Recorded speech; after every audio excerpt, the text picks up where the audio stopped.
He said, big time operator. Oh, he said I had to ask. I'll never forget that, just what he said. Yeah. And I know others asked what it was, you know. Big time operator. Oh, yeah, they'd laugh. Yeah. So that's how it all began. But in Colorado then, we had our outfitters and everything. They had children, and even the young children they brought up.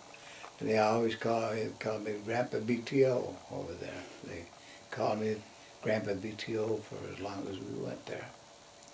Yeah, they all know me as BTO. Everybody knows BTO. Yeah. Made a lot of good friends. We had a lot of good times over there. We always liked to go to Colorado.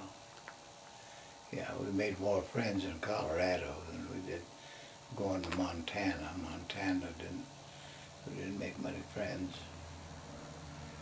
because we didn't see very many. We used to go into Montana and into this little town, and they had two little stores, and we'd buy up groceries, and they packed, the outfitter would pack them, and they hauled everything in and supplied. We go back in for over a week. I don't remember how long we stayed. Now, and it was all day horseback ride to get back to camp. We stayed right there. And you didn't see very many people. We'd come out and see a few. And we met a few people there, not very many. But when we got into Colorado, the outfitters had large families, and we got to know most of them, and so that meant a lot more to us. I still keep in touch with a lot of them. Yeah. Oh, I gotta do that too.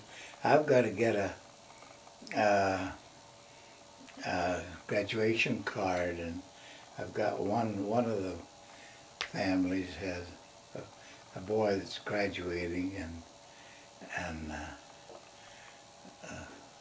I got to get a card out for him. Yeah.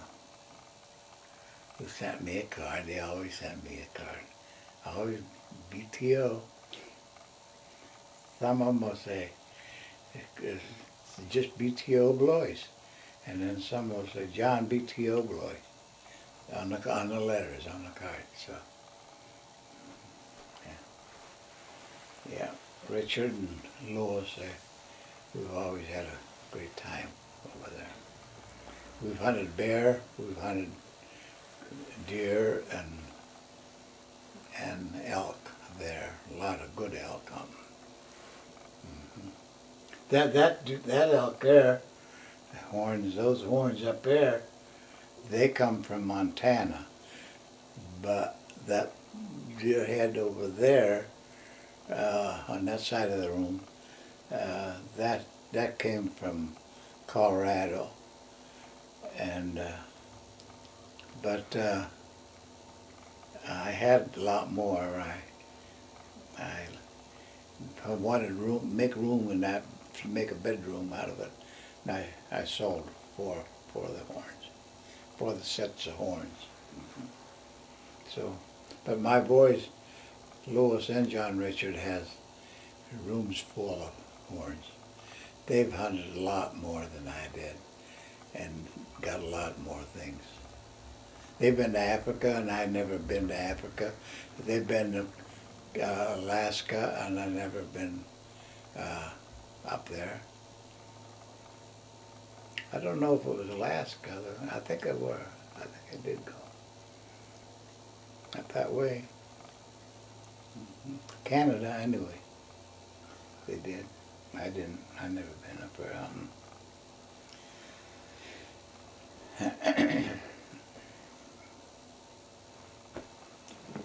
What? Again, when I was younger, working in Corning Glassworks, in younger days,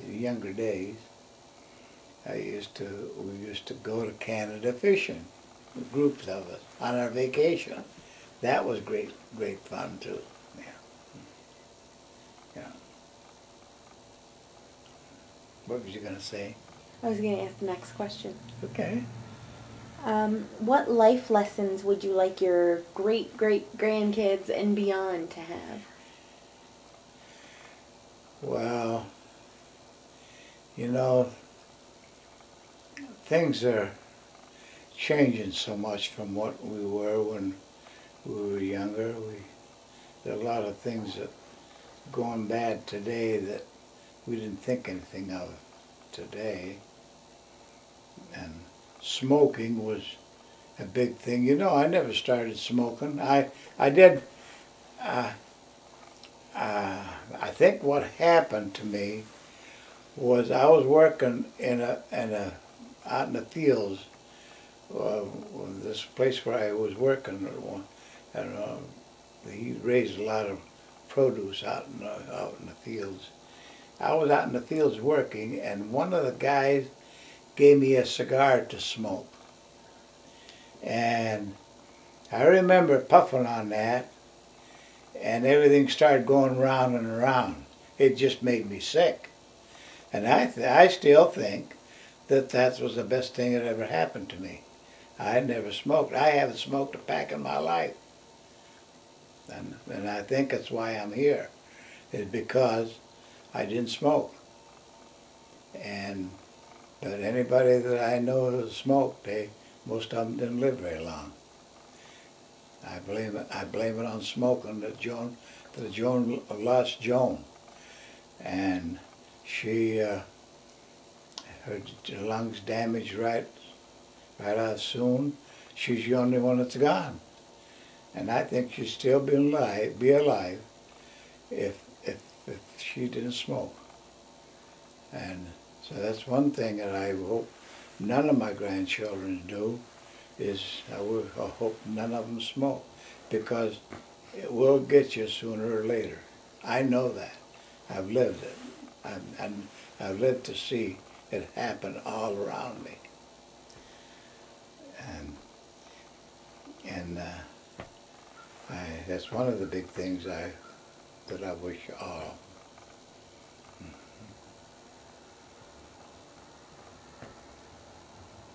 What are you most proud of? Most what? Most proud. Proud? Mm-hmm. I am proud of my children. All of it. You too. Proud of Luan, proud of Alicia, proud of all my grandchildren, all my children. And they're all doing so good. Yeah, I'm proud of them. So it makes me happy. And at my age, it's good to have that happiness. You can't live without it. You have to have faith. You have to have. And I got a good friend right now. I don't want to forget her. Mary's really very good to me. I knew her, by the way. Mary. I knew her working in the pressware plant, but I didn't know her very well. But I knew of her. But over the years, she was married and she had 5 children. I would see her once in a while in the store, say hi, that's all.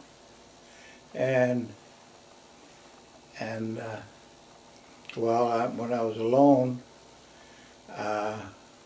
one time Joyce, and by the way, Joyce and Jerry and Mary and her husband used to get together once in a while and go on trips. And I didn't know it. I don't remember them ever doing that, but I didn't pay no attention. I didn't even know. Then I don't know what come about, and I asked Joyce. I said, "Doesn't Mary live up your way somewhere?" And she says, "Oh yeah, she lives right there, close on Chestnut Street, right there by me." And so I said, "I'm going to call her." So I called her, and I told her I'd like to see her. She told me where she lived, and that's how it started back all over again. But anyhow, I'm glad I did. I think it meant to be. God stirred me to someone good to me, and she has been good to me, and she's cleans all my clothes, and I don't have to do anything. She does all my laundry. She's too fussy.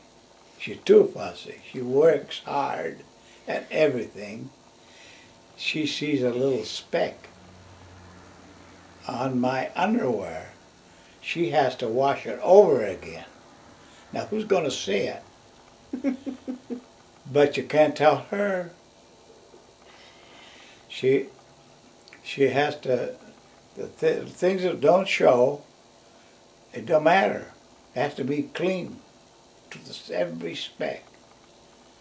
And that's the way she brought up. Yep, that's the way she was brought up. And she lives home. She works hard at home. She keeps her house spick and span. And then she comes over here and we've been having dinners together, which I'm glad for. She comes and I'll fix and help, and we'll work together on something. And a lot of times we'll have pancakes. Just pancake, blueberry pancake. For dinner? That'll be our dinner. And sometimes just a can of soup. And so we get along fine. Yeah. And I wanted to tell you that she cleans, keep things clean here. She does the bed she doesn't let it get dirty a bit. She overdoes it, because I'll be in the bed half a dozen times and she thinks it's got to be washed, cleaned all over again. Not me. I can go a long time with her. But she can't say no. She does. Sit down. Mm-hmm. She's good to me. She's good. I'm glad for her.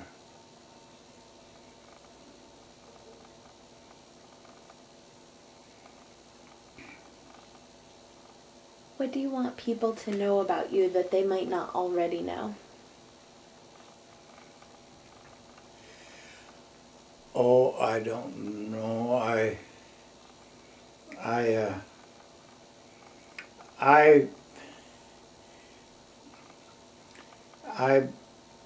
believe in trying to be good to everybody, and it's hard to do. You know, I always wish that I was a millionaire, and if I was a millionaire, I think that I probably wouldn't. If I was a millionaire, I'd be an old grouch and a penny saver, because that's what they are, most of them. Not all of them, but I say most of them. But I would think that I'd make a lot of people happy if I had $1 million. I would just love to give.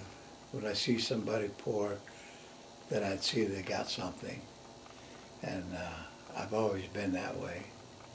I don't think people don't know it, but and I believe in the church and going to church. I believe in that. And so many people just go to church on holidays, and it's getting bad now. The children will not go to church, and it's bad, and I feel bad about it. You go to church, most elderly go to church, and So I do enjoy seeing children. Very seldom see any children at church anymore. I enjoy seeing them. And I always believe in do unto others as you would have others do unto you. That is my favorite verse. I'll never forget, I had a boy, he was a neighbor in school, when I went to school, 7th, 8th grade. And this one boy might have been a little older than me, because he had a brother, I think it was my age. And by the way, they all smoked and made cigarettes out of newspapers, and they all got there. 3 out of 5 died of, let's see, 1, 2, 3 or 4 died with tuberculosis, and terrible, terrible death. And but this one, he was asked about in school that verse. Somehow I don't know how it came about, but I remember him saying, "Do to others as others do to you." And I always thought that was real funny. It's not funny. He didn't know what he was saying, I don't think. But you don't do that. You do unto others what you would have others do unto you. That's that. You live by that, you're living. You're living. Yeah.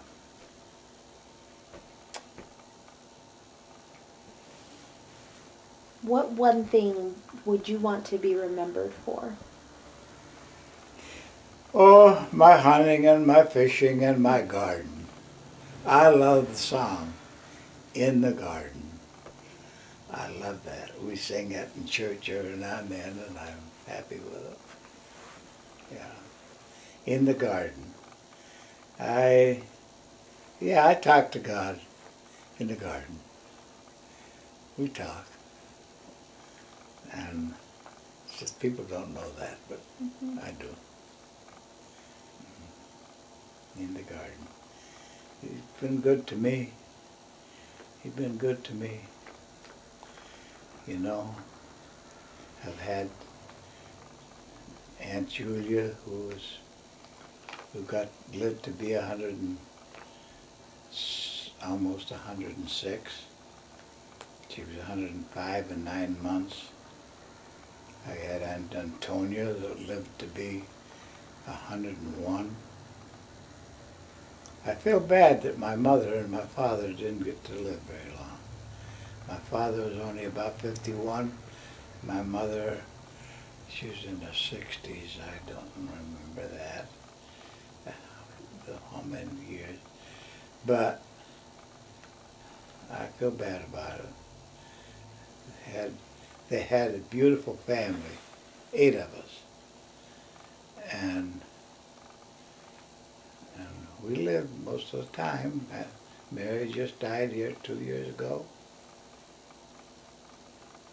Brother Sam died a while back. Brother Andy died a while back. My brother Joe was killed in the service.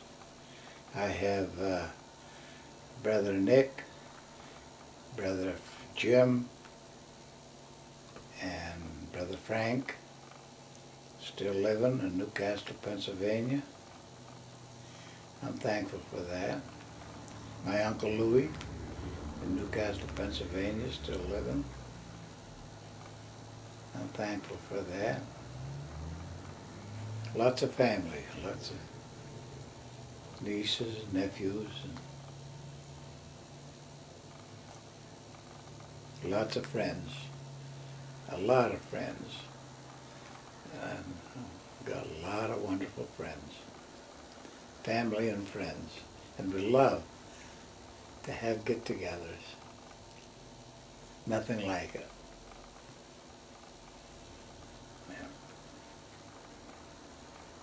I wish Ronnie didn't live so far away. I miss him a lot. Ron lives in Las Vegas. He does call me quite a few times. Lots of times on his way to work. I'm glad to hear from him.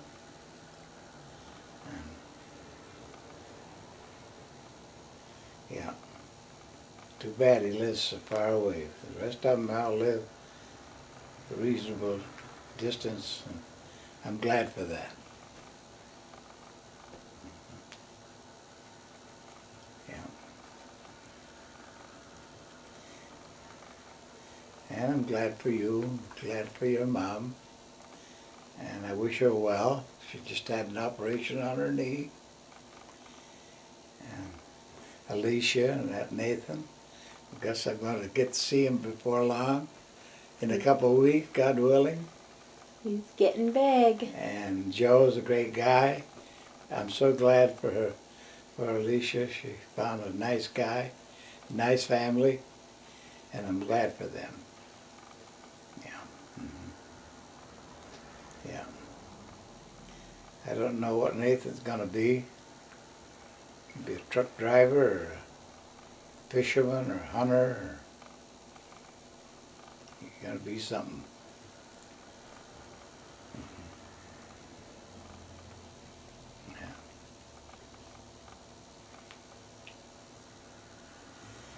Good friends down around the garden too. I tell you what, I just love my neighbor there, Jake and Alice. They got a new baby, and poor thing's been having some operations, having problems, but I'm pretty sure she's gonna be okay, and we're glad for that. And that Glenn and Kathy Rose, I'm telling you, without them I don't know what I could do. They're wonderful.